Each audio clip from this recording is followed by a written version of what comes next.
One of Disney's first princesses is an animal-loving, wait-for-prince in shining armor damsel in distress. Katniss, on the other hand, emerges on the scene as a girl who is not only a skilled archer, but is adept at hunting with snares, evidently a seasoned huntress. There seems to be a mistaken assumption that just because a girl like her, who is great at archery and putting an arrow through the eyes or heads of animals, that she must be a cold-blooded killer who will not hesitate to do the same to people in the arena. This assumption was made by Gale and is easily one which anyone can make. However, through Katniss's narration, readers are made aware of her internal conflict with the thought of having to kill another person.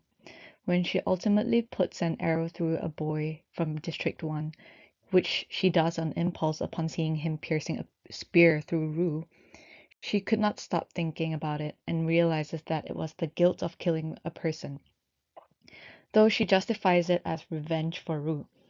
The second time she puts an arrow through another person was Cato in order to put him out of the violent and torturous, slow death the game makers had designed. By taking up the role of the hunter, Katniss subverts the image of innocence and demureness associated with conventional girlhood and femininity. Oliver explains that hunting is associated with masculinity because it is a way of providing for the family and because it is a blood sport that confirms man's position at the top of the chain. Katniss is a far more adroit hunter and gatherer than Peeta. She also fends off the mutations and saves Peeta from Cato. She outsmarts the game makers using the deadly berries they collect and in an attempt to give the Hunger Games no winner at all.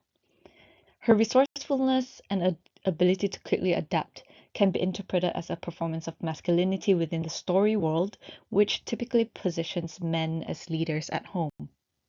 When they emerge from the Hunger Games, Haymitch warns Katniss that the game makers are upset that Katniss had indirectly rebelled against the government.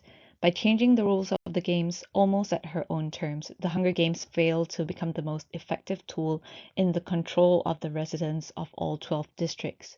Since the beginning, Haymitch, along with Cinna's design of her dresses, had forced Katniss into the role of the desirable love interest, albeit one who just happens to be a skilled huntress.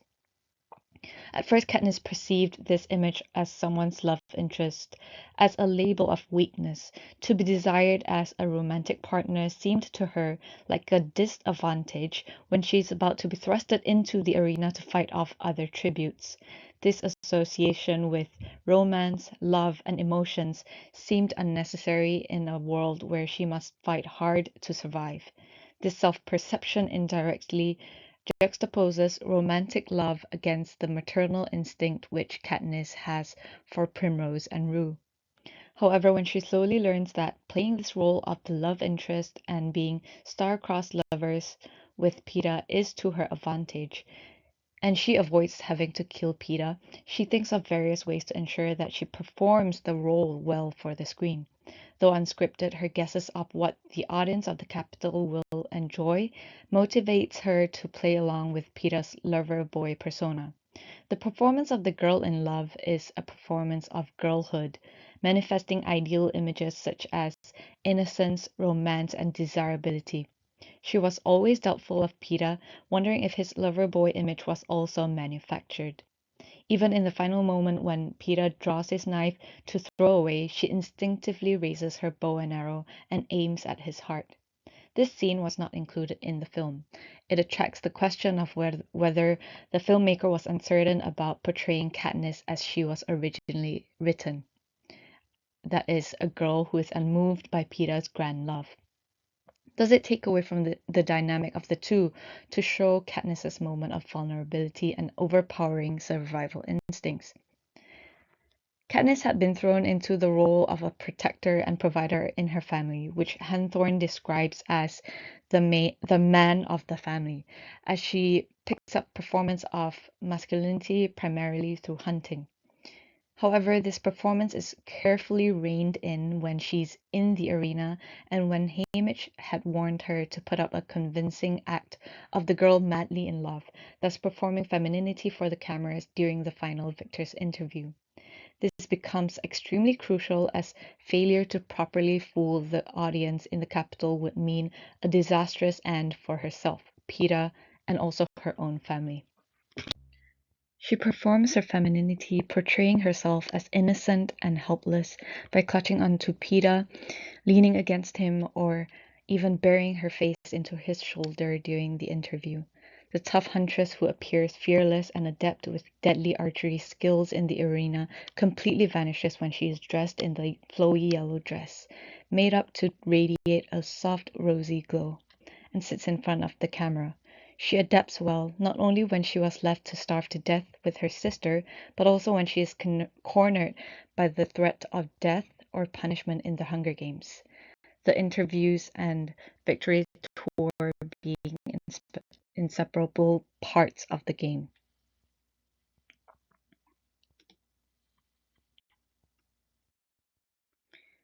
The image of the skilled archer, the gesture of rebellion against a totalitarian government, of the three-finger salute, and the symbol of the mockingjay, the goddess of democracy, permeated the collective minds of people in various parts of the world, and manifested itself through the adoption of these motifs as symbols of protests across the Asian region.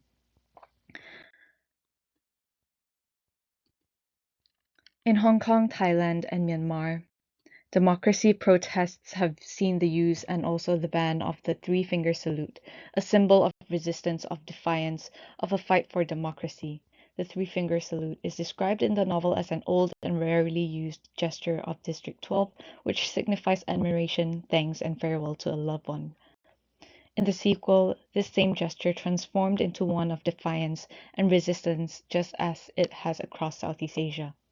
The archer who fights can also be seen in student protests in Hong Kong, combative and strategic in its fight against the police of forces that become increasingly militarized in their attempts to quell the protests or clear out spaces.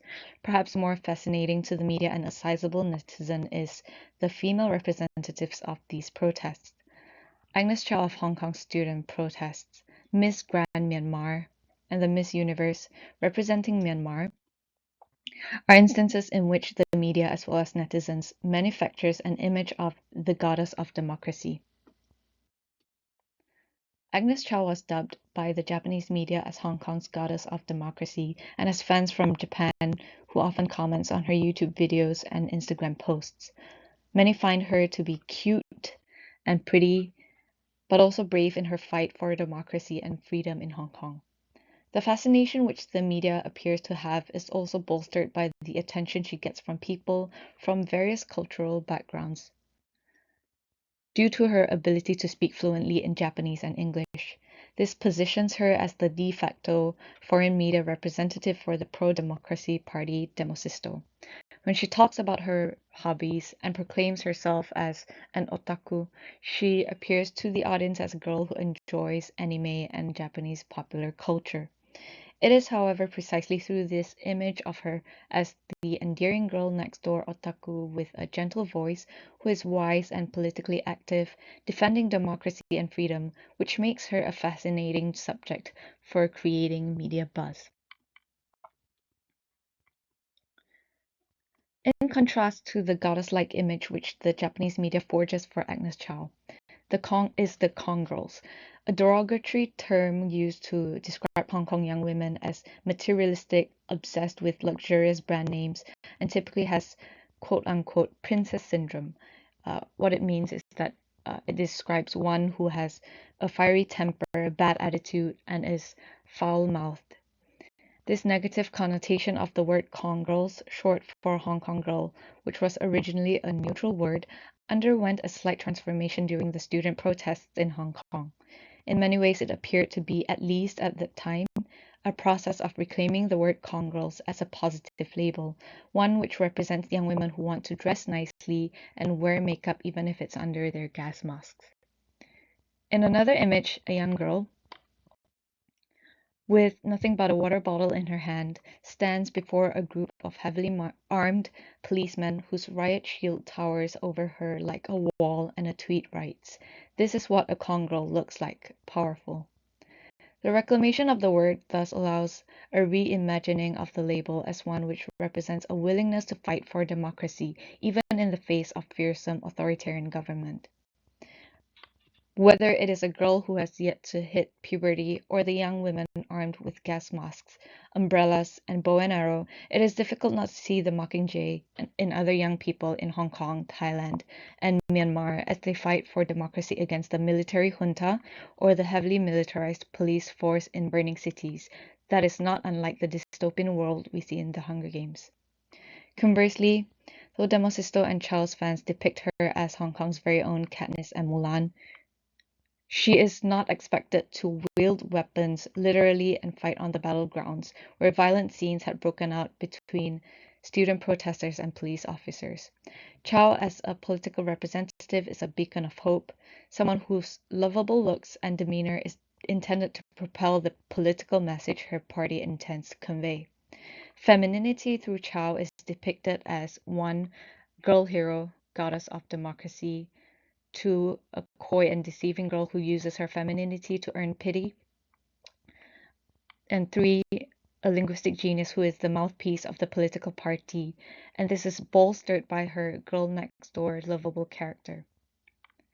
If femininity is traditionally conceived and depicted as weak and vulnerable, as Katniss must perform when she exits the arena, the portrayal of its utter subversion becomes spectacular and dramatic when the circumstances allow it.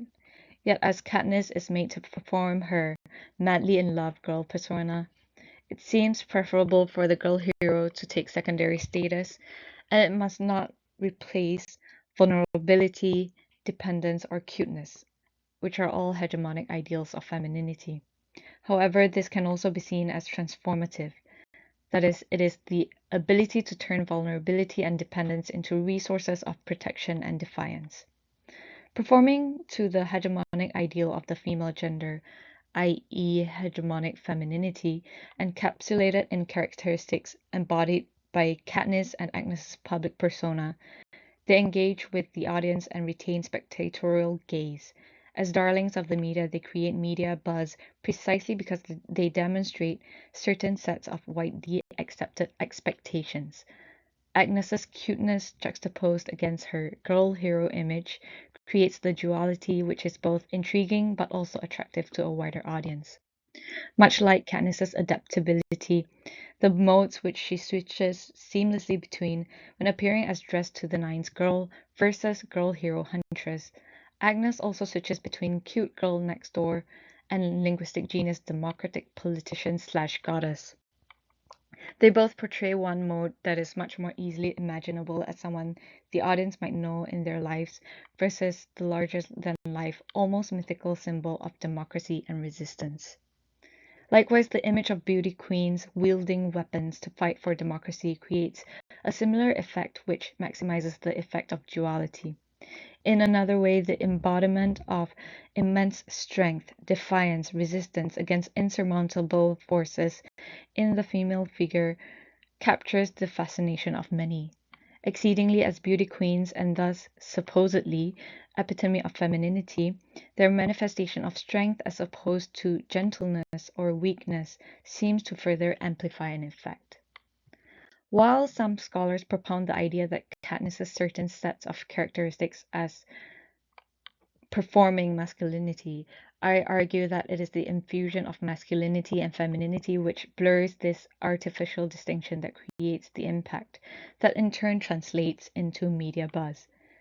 Extending from the fictional resistance of YA novel Girl Hero, Katniss, and the Mockingjay, the mediated dramatization and symbolization of the goddess of democracy creates an effect which calls attention to these cute and pretty young women, although in a way it is counterproductive, for it is precisely the ability to draw attention by virtue of their seamless performance of both beauty and bravery, which concomitantly criticizes performers of femininity who are only able to perform one part of the equation but not both.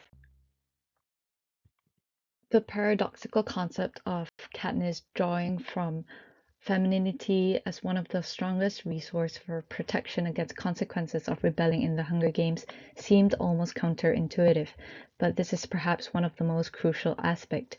Likewise, the real-life figures who find resources from their femininity to attract media attention, to convey their political message, equally draw from the same well of strength. Thank you.